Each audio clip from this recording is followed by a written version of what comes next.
We begin today's show with an update on the case of prominent immigrant rights advocate Ravi Ragbir, who we interviewed Thursday on Democracy Now! Right before his check-in with a deportation officer.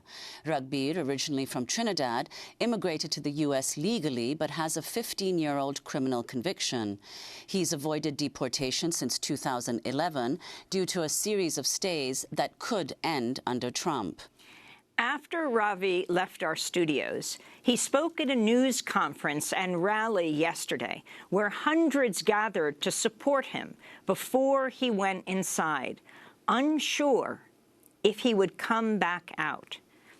As Ravi Ragbir spoke, he was flanked by his wife, his attorney, pastors, and at least 4 elected officials, the New York City Council Speaker, 2 New York City Council members, as well as a New York State Senator who would also accompany him inside.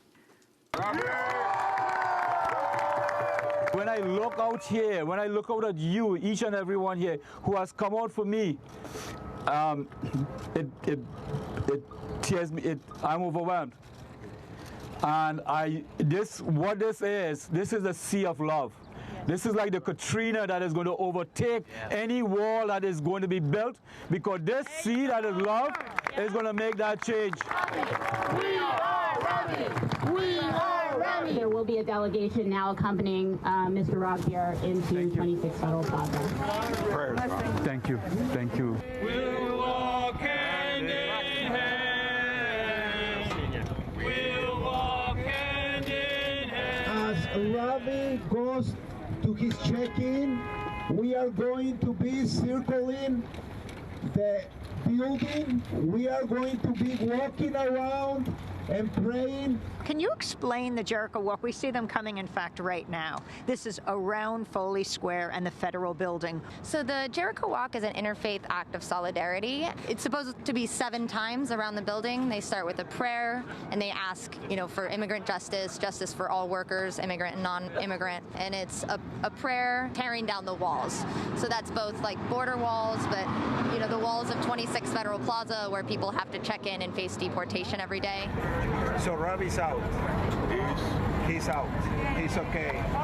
Ravi Ragbir, who is the immigrant rights activist who went into his check-in not knowing whether he would be detained or released, is coming out in just a few minutes. Renee Feltz, maybe you can explain what's just taken place. Well, Amy, like many immigrants facing deportation, Ravi went in with a support group that included people who had set up a text alert system, and we all just received a very good text alert. It says, Ravi checked in and everything is okay with him for now. Thanks for all the support. And we believe he's about to come out any minute now.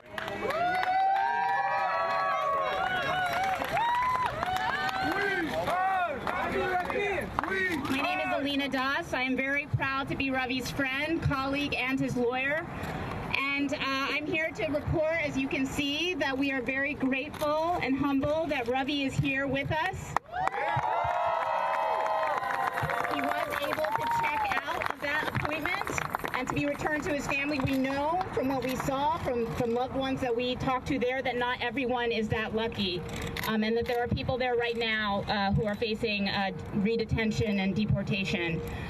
However, we are saddened by the news that we received in the check-in appointment, where they asked Ravi to come back in 1 month to check in again and to make efforts to get a travel document. We don't know what this means. Ravi does have a stay of removal that is in place and remains in place until 2018. How do I feel about coming out? You would think that I will be happy coming back out. And I am happy to be back here with my family, to sit with you, to sing with you, to talk to you. Yes, I am. But I have to go through this again. It's gonna be all right. We're gonna be We love you, Ravi. We're gonna be all right. We'll be there. We'll be there.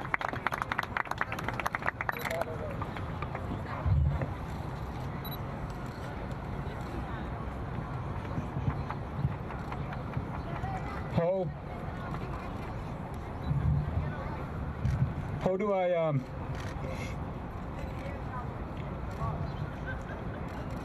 how do I have this knife this guillotine over my neck and be able to function.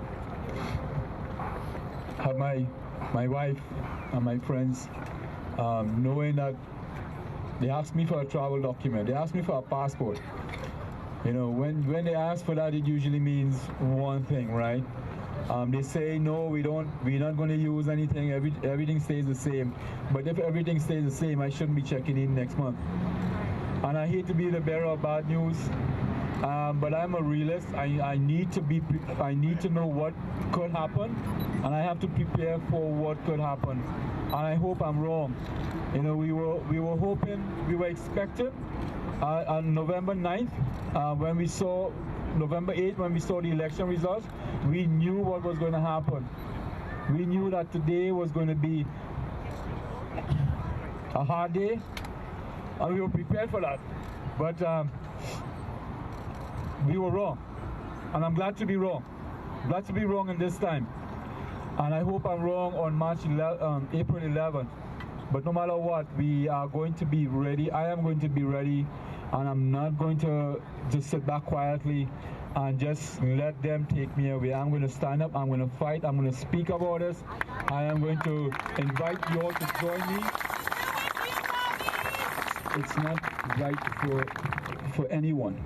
And you have to remember, I have support. I have you guys. I've met you guys. I've been with you guys. And you all are here for me. But imagine those who do not. I am the focus right now, but the focus should be on everyone. So what are we going to do? Who are we? Who are we? Will we be divided? No. Immigrant rights advocate Ravi Ragbir speaking upon his release on Thursday after he checked in with his deportation officer. Although his stay of deportation lasts another year, they've told him to come back with travel documents in 1 month, April 11th. This is Democracy Now!, democracynow.org. Special thanks to Andre Lewis and Renee Feltz. I'm Amy Goodman with Nermeen Sheikh. Back in a minute.